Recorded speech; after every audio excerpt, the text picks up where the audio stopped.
We are recording. Okay. Gorgeous.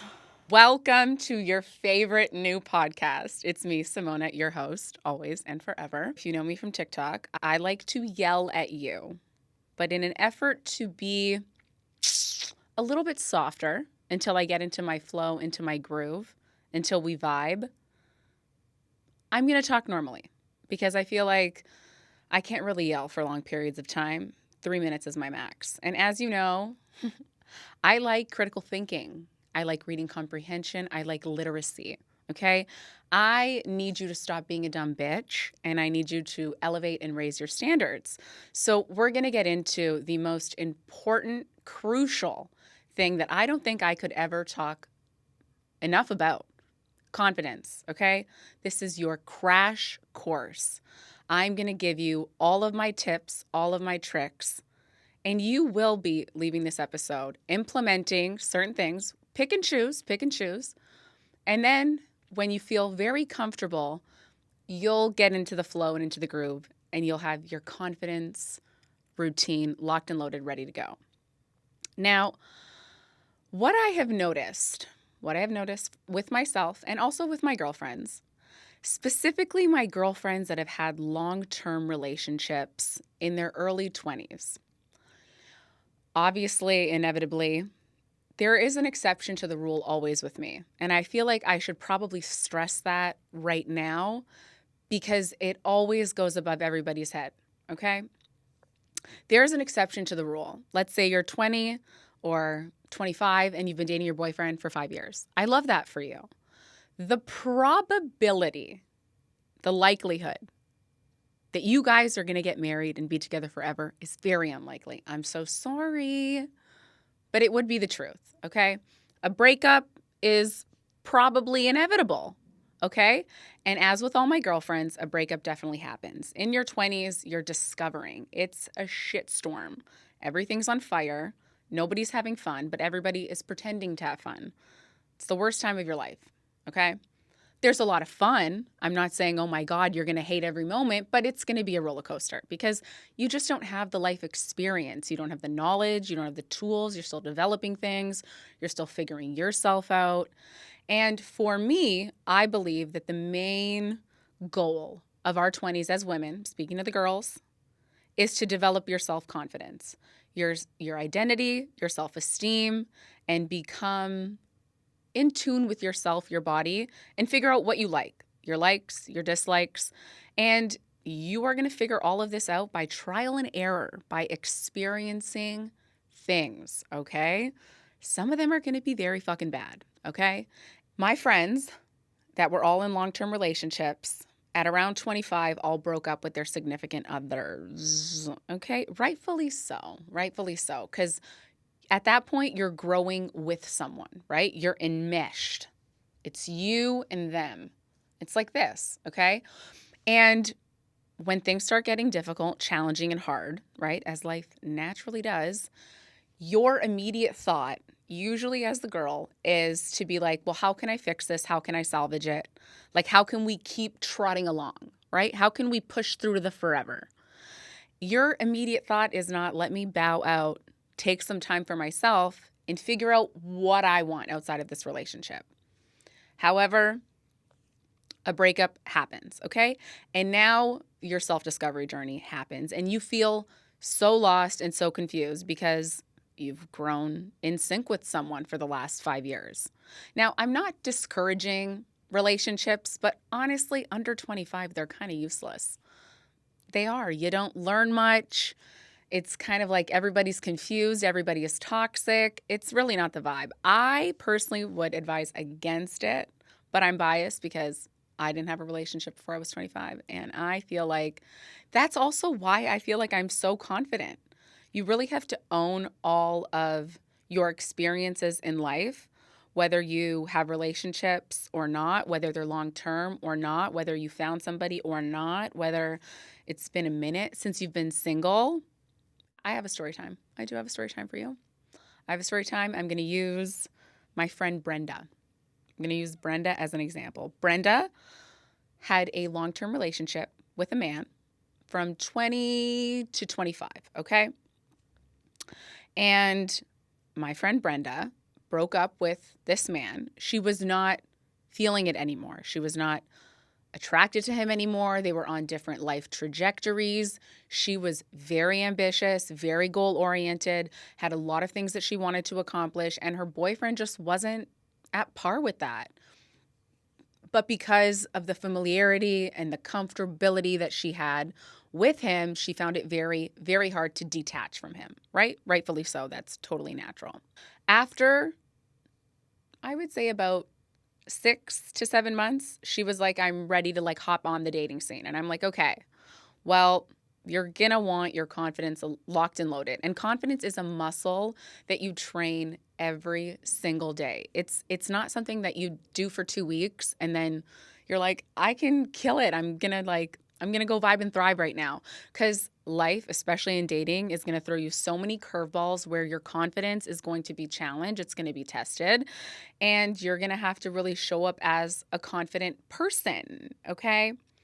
Now, what confident people do is they do not speak negatively about themselves. This is a very, very, very, very big one. Now, as somebody who talks to herself a lot, people say that's a mental illness. I don't really believe that. I think that you need to have good internal monologue, dialogue, whatever you want. You should have the best things to say about yourself, okay? You should be aware, obviously, of your strengths and your weaknesses, but not identify so much with those weaknesses. I personally say focus on your strengths, but you can always get better at a weakness. So like, let's say you are not the best communicator. I, for a very long time, wasn't either, but I started reading. Reading builds confidence. If you have seen me on the TikTok, I'm always telling you, you have to read. You have to read. It's such a confidence builder. The more that you know, the more you know that there's so much you don't know. And that is a learning curve. That is the Dunning-Kruger effect. Have you ever spoken to someone who's like so ignorant? They think that they know everything, okay? And when you have a limited knowledge, you think that you do know everything, because you don't know how much information is out there that you don't know, okay? So the more that you learn, the more that you read, the more that you ingest, take in, and digest information, the more you're like, oh my God, there's just so much information in the world that I have no idea about, right? And that keeps you humble, that keeps you like level-headed, right? When you're talking to someone or having like a discussion, you don't know too much about what they're talking about, you can listen. You can take in the information. You can allow them to be the teacher, and you could be a learner. Never stop learning. That's another one. That is a very, very big one. Never, ever, ever, ever stop learning. Make sure that you are always working your mind out, okay? Part of confidence is being a smart cookie, okay? Being a smart cookie, making good decisions, and talking very highly about yourself. As women, we are not conditioned to do that. It's very, very challenging for us to lean in and step into the confidence of who we are and owning maybe our boldness, our fierceness, our personality, our loudness, all of the things that make us beautiful, stunning, amazing, gorgeous, and sexy, as I always say to you. So the first one would be negative self-talk. How do you stop that loop? I personally have never struggled very, very much with that. However, I just feel like if I wouldn't say it about my sister or about my best friend or about my mom or any woman ever, why would I say it about myself? In life, you're going to have so many haters. People love to hate. Go to my comment section. They be hating all day on me. They got a lot to say. So you're going to have people that don't like you in life, people that think that you're lame, people that think that you're weird. Let them, like literally let them. Let people do whatever they want to do. Let them think whatever they want to think. It really shouldn't have an impact on you and how you live your life. All that's important is that you are happy and you are proud of yourself and your choices. Those are the biggest components in life, especially when it comes to confidence, okay? Back to the self-talk. Your brain is going to believe whatever you tell it. Like literally everything you say, your brain is like, oh yeah, okay, bet. Like I'm going to show you that that's true. I'm going to show you that that's true. I'm going to show you that that's true. That's the confirmation bias, okay? That's how our brains operate and work. So if I say, I don't even know, I wouldn't even utter something like nasty about myself, because absolutely not. That's just not allowed in my world. That's like my rule of life. I can have a down day. I can not be vibing with myself. I cannot be feeling myself, but I'm never going to say I'm ugly. I'm never going to say I'm a horrible person. I deserve bad things to happen to me. Oh my God. Absolutely not. You will never hear me utter those words ever. So confidence really is a muscle that we have to work every single day, okay? And my friend Brenda, back to Brenda, she gets on the train and she's like, tell me what books to read. Tell me what books to read. I need the books. I give her the recs. She reads the books for like 3 days and she's like, I got this. I know this. It's not enough in life to know something, because I could know that I shouldn't respond to a guy, for example, that leaves me on read or delivered for like 4.5 days. You know what I mean? Mid-conversation. I know that, but what do I do to demonstrate that? How do I show up and how do I act on that? That's where the confidence comes into play, because confidence is also about building credibility with yourself, right? It's about building the muscle of confidence, right? It's like you go to the gym every day, or you go to Pilates every day, you walk your 10K steps every day. You're doing the things for your body. And that's showing up for yourself, and in a way also building confidence, yes. But a huge part of confidence is making choices and decisions that are difficult and hard, and that maybe you don't want to do. Like maybe you don't want to leave him undelivered. Maybe you don't want to ignore him, but you know that you should, because you took a step back and you said, I was having a conversation with this guy. I genuinely like this guy, okay? I like him. And if the roles were reversed, even if I was busy, even if something happened, I would send him a message and I would say, hey, sorry, ran into this, had a problem here, had to go do that, meant to get back to you, had a panic attack at the airport like I did yesterday. But I want you to know that I was thinking about you. I just couldn't give you that attention in that moment. I followed up. I informed you. I let you know that something happened and I was sorry. We are not taught to self-validate. We are taught to look for the validation of men, okay? Are you talking to a man? Does a man like you? Do you got a rotation? Do you got a roster? Are people interested in you? Are you dating? Like, that's how we tell women that they're valid, that they are worth it, right? You need to self-validate first. A man's validation means nothing. Men fuck goats. Like, their validation literally means nothing, okay? We are the superior species, okay? And if you have been following me, you know that I believe that. Obviously, I'm not saying I hate all men, which we like to get into, but anyways, that's a different topic for a different day. You need to self-validate. You need to believe that you are worthy of good things, of a partner, of the right partner.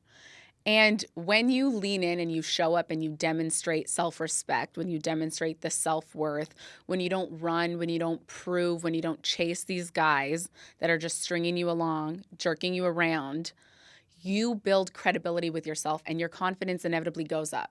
You might feel uncomfortable in the moment the first couple of times that like you leave a guy that you like undelivered because he maybe did something that was not nice. Okay, maybe he did something that was no bueno and he deserved that. You're never going to feel good. It's a muscle that you need to work at. And you just say, why would I respond to this person that's jerking me around? Why would I respond to this person that stood me up? Why would I respond to a guy who I just found out is texting 7 other girls as well? Like, why would I text back the guy who's lying to me? You have to show up and demonstrate that confidence. Quick intermission here. We need to talk about OPI nails. Natural nails are having their trend moment right now. A natural nail has always been it. She has never left the chat. She's never gone out of style. This past year, I said goodbye to my extensions and said hello to my natural nails. OPI's Repair Mode Bond Building Nail Serum has literally been a game changer in my routine. She has done wonders, like absolute wonders for my nails in bringing them back to life and making them super strong and very happy. Make the hard choices. They will inevitably pay the dividends. They will end up working out for you in your favor. The thing with confidence is that all of these little things, they build up over time. You're not going to see them right away. And in a world where instant gratification and these cell phones are, yes, they're great, they're also ruining so many people's lives, okay? The likes, the instant notifications, you can have everything at like the drop of a hat, the tip of your fingertips. You need to train your mind again to wait for the results that come. It's a long haul. It's kind of like when you hear those motivational guys talk about success, right? Like, you got to work at that shit, okay? Take me, for example. It's been years. It eventually pays off. Confidence is the exact same way. The amount of time, effort, and energy that I have put in to develop myself, to rewire my brain, to believe the good juju and the good things takes time, effort, and energy. And if I'm being honest with you, I feel like now at 30, I can see it in real time. I see it in real time now at 30. But I would say that I started working on my confidence at 25. Before then, I was like, woo-hoo-hoo, hoo-hoo-hoo. You're not thinking, right? Your frontal lobe is not developed before 25. Also, I feel like my frontal lobe is finally developed now at 30. Like, I think back to even last year and I'm like, was my frontal lobe developed? It wasn't. It wasn't fully developed. Now at 30, developed for sure. I, for the longest time, thought, I don't know how to meditate. I can't do it. And granted, it may never work out for some people. For me, I found that Joe Dispenza does the trick for me. He gets into my brain, and that man, you know what it is? I love an emotionally intelligent man. I just love it, and I feel like there's a drought on them. I feel like they are very rare. And so when I meet a man that has emotional intelligence, I am like, I need to listen to you as much as possible. He's amazing. I love him. And I love, I don't know if I'm going to say it right, Deepak Chopra. I think I said it right. He's got a 21-day abundance meditation that's just really great for grounding yourself in the present moment. Find some sort of motivational speech or routine or person that you like to listen to. I used to post, I still listen to them, but if you've been following me for a minute, you may know that I used to listen to Abraham Hicks every single morning. Now, I am fortunate that I have my mornings free because I work in the evenings, so I can take as much time in the mornings to set myself up for the day, Abraham Hicks, the morning rampages are life-changing, like actually life-changing. And when you saturate your mind with that stuff, I'm telling you, it puts you in a great mood and it gives you the perspective that you need to be positive and move through the day. Also, I would recommend reading Good Morning, I Love You. If you're struggling with the self-talk and you need to build that like self-love muscle, that book is very, very helpful, very incredible, very easy read, okay? Very easy, no big words, very simple, very to the point, all tangible practices, okay? So I would read that book and find some sort of motivational person that you like. Joe, Abraham, Steve Harvey is my man. I love Steve wholeheartedly. I love him. YouTube is free. YouTube is literally free. And once you start listening to these motivational speeches or these things, more of the similar videos will pop up. It's kind of like your For You page, right? Like on the right-hand side. I am a little bit slower with left and right. Okay, I get them wrong sometimes. On the right-hand side, new videos will pop up that are similar to the ones that you're watching, okay? And you don't need a long time. You can just take 10 to 15 minutes, watch one video, read one page in the morning. And a final practice in this category that I love, that I absolutely adore, is the 5-minute journal. That 5-minute journal that everybody talks about is actually worth the hype. It really, really, really is. And it's also really great in terms of like manifestation, because it gets you to think about what are 3 great things, for example, that you want to happen today, right? And it also prompts you to think about what are things that I'm grateful for in this moment, right? Like, what am I grateful for today? And oftentimes we think that we need to be grateful for, I don't know, the new bag that I bought, or these new shoes, or like my post hit 200K. And really, like, when you lean into like the gratefulness of like being alive and being healthy and feeling good in your body, and maybe having a best friend that loves and supports you, having a good relationship with your mom, fixing a problem that you had with your sister, those things are so much more impactful than the things that everybody can see. These things are going to inevitably rewire your brain over time. And I'm telling you, even in 30 days, you will just notice that you already feel a little bit lighter, a little bit better, a little bit more in tune with your body and comfortable with who you are. It really is important that you take accountability. And I believe that confident people take accountability. They own their mistakes. And this one is a very hard one. This is very, very challenging. And it was very challenging for me because I used to think, and I was conditioned to believe, that taking accountability and like fucking up, making a mistake was like so bad. It was so bad. And I was like a bad person, and I internalized it. And I would be like, oh my God, I also didn't know how to apologize. Like, didn't know how. Was so challenging. Even if you just told me all you have to say is I'm sorry, I couldn't do it. I couldn't do it. And that's not what a confident person does. A confident person says, I fucked up.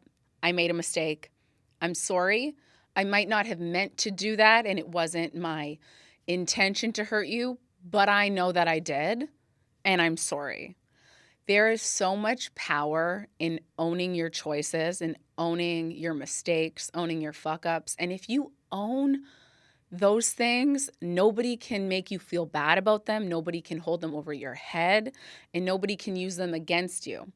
Because more often than not, the people that are going to be doing those things, holding it against you, using it against you, they're not confident, and they probably don't have the skills to say sorry and take accountability.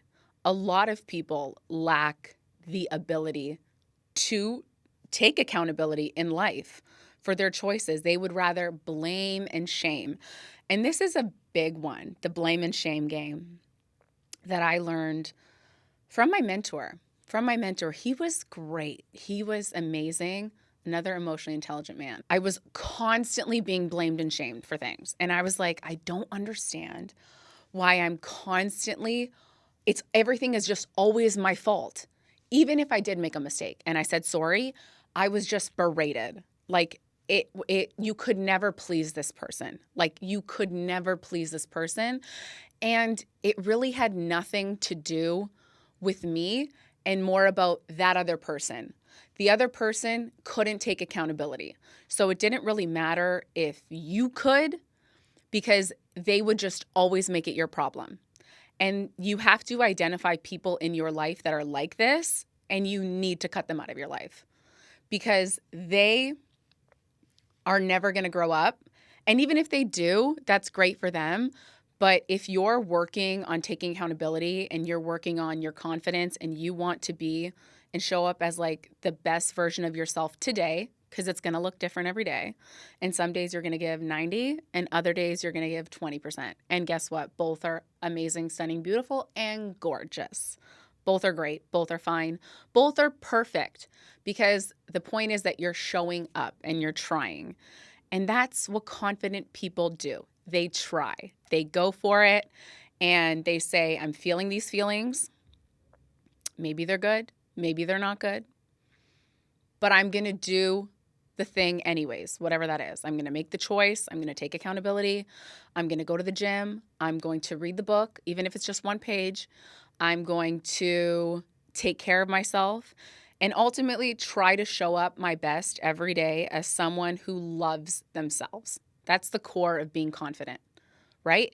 And when it comes to dating, all of these things are going to have an impact on how you date and the people that you choose. Because I could, for example, like a guy. I could like him. We could vibe. We could connect. But because I'm in the flow of life and I really have my confidence where I think I've always wanted it to be, I can notice when, oh, I don't really like that he did that or that he said that to the waiter. I don't really like this. I can observe without absorbing it, and I can make an informed decision and say, do I now want to continue on with this person? Okay? We're going to end with like a mini story time on my friend Brenda and link everything back to dating because that's what we're here for. Everybody wants to date, but if you want to date, you need to have confidence. Okay? So back to Brenda. The confidence is up, down, all around. The pendulum is swinging with her. She's talking to this guy. Now, I personally don't know why she's talking to him because he's a loser. Okay? But anyways, she's talking to him. Fine, no problem. Go off, queen. Get your bag, whatever the fuck. But she's not getting her bag, so I really don't like this for her. Okay, anyways.